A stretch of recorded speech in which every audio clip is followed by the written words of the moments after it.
ada satu kaidah penting. Kata ulama adalah al-wa'ad wal-wa'id. Al-wa'ad itu adalah janji positif Allah di ibadah yang akan kita kerjakan. Kalau antum bertanya, Ustadz bagaimana caranya? Khalid bagaimana caranya? Saya bisa rajin sholat malam. Saya bisa rajin bersedekah. Saya bisa rajin bakti dengan orang tua. Hadir di majelis ilmu. Apa saja perbuatan ibadah yang diperintahkan untuk dikerjakan. Maka jawabannya seperti apa? Saya akan mengatakan coba cari tahu al-wa'ad. Dalam ilmu hadis dikatakan al-wa'ad wal-wa'id. Al-wa'ad ini janji positif Allah di ibadah yang akan kita kerjakan. Kalau bahasa lainnya fadilahnya. Bahasa ceramah fadilah. Jadi sebelum sholat malam, nanti malam teman-teman sekalian, walaupun tidak bunyikan jam beker, insya Allah Anda bisa bangun. Caranya bagaimana? Coba sebelum tidur buka hadis Nabi SAW, 5-6 hadis saja tentang sholat malam. Kita punya hak dalam syariat kita bertanya, mengatakan, apa sih saya dapatkan kalau saya sholat malam, kalau saya sholat 5 waktu, kalau saya sedekah, kalau saya haji dan umroh, kalau saya berjihad. Kenapa? Karena Allah memang yang menjanjikan itu. Semua ibadah, semuanya ada janjinya, nggak ada yang tidak ada. Bahasa ceramahnya fadilah. Ini kata kunci luar biasa nih. Jadi sebelum tidur coba baca 5 hadis. Ternyata ada hadis yang berbunyi ya, kalau tertinggal sepertiga malam, Allah Azza wa Jalla mendatangi rumah kita di bumi ini.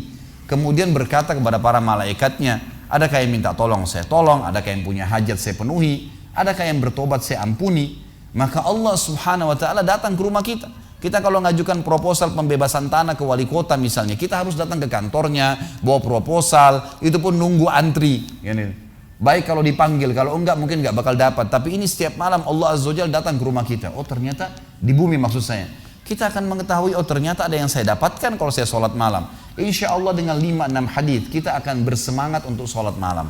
Ingin haji, ingin sholat Jumat, ingin sedekah, baca semua janji Allah di ibadah itu. Kita akan tahu ya apa yang kita dapatkan, maka akan termotivasi kita untuk mengerjakannya. Sisi yang lain, kalau Anda bertanya kepada saya suka berdusta, riba, masih zina, masih banyak dosa yang saya kerjakan. Bagaimana caranya meninggalkannya? Maka saya mengatakan cari tahu al-wa'id. Al-wa'id ini gandengannya tadi al-wa'ad. Kalau al-wa'ad janji positif Allah di amal ibadah yang kita kerjakan. Kalau al-wa'id ancaman Allah di dosa yang sedang kita kerjakan. Coba baca 5-6 hadis saja, orang riba itu diapain sih? Oh ternyata ada hadis Nabi SAW yang berbunyi 1 dirham riba lebih berat daripada 36 kali berzina. 1 dirham riba kata Nabi SAW lebih berat daripada berzina dengan ibu sendiri. Ada poin di situ, ada sebuah ancaman. Gitu kan? Orang kalau dusta diapain sih? Orang kalau zina diapain sih? Baca 5-6 hadis saja. Insya Allah dengan izin Allah Anda akan tinggalkan dosa itu.